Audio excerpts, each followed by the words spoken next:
So we get calls, quite a few calls during the course of a year from folks that have tried selling their homes and did not get the desired results that they were looking for, and their listing ended up expiring.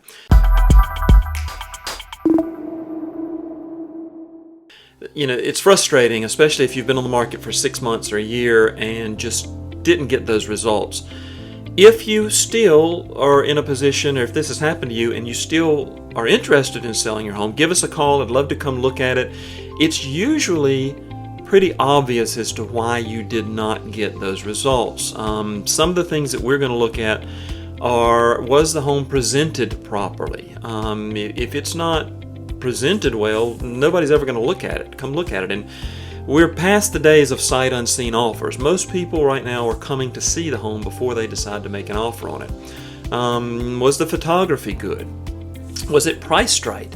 Let's say that you were priced at $399,000, but half of the people that were shopping for homes in your class were starting their search at $400,000. Well, you just isolated or eliminated half of the search results that you could have gotten. So there's a number of strategies that come into play when it comes to pricing your home. Was it overpriced? Not just mispriced, but overpriced. If it was underpriced, trust me, you'd know, because people would be fighting in the streets. Was the home cluttered? I'm not afraid to walk into your house and tell you what people are going to be saying about it when they start coming through. I'm going to tell you the hard truths and help guide you through getting that house to a place where it can be presented in a better fashion. Another thing we're going to look at is the description.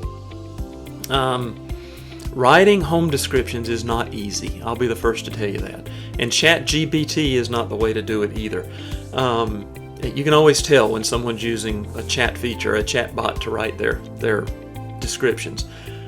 I don't care if your house has a fenced-in backyard and granite countertops. To be frank, if your house is worth $400,000, I expect it to have granite countertops.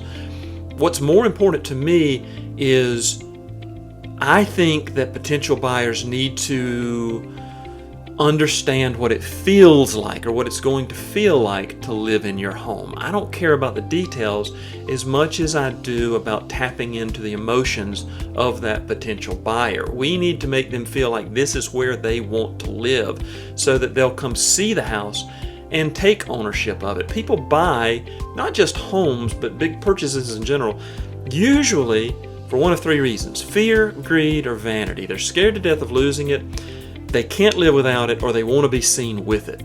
If you can tap into those emotions, usually you stand a much better chance of getting that person to choose your home over someone else's. People buy on emotion and then they justify it with logic. So we're going to use those things to see if we can end up getting you a better result this time around than you had the first time. So I'm sorry you didn't have the experience that you had hoped for, but if you're still interested in selling, I would love to chat with you and see if it's something that we can help you with.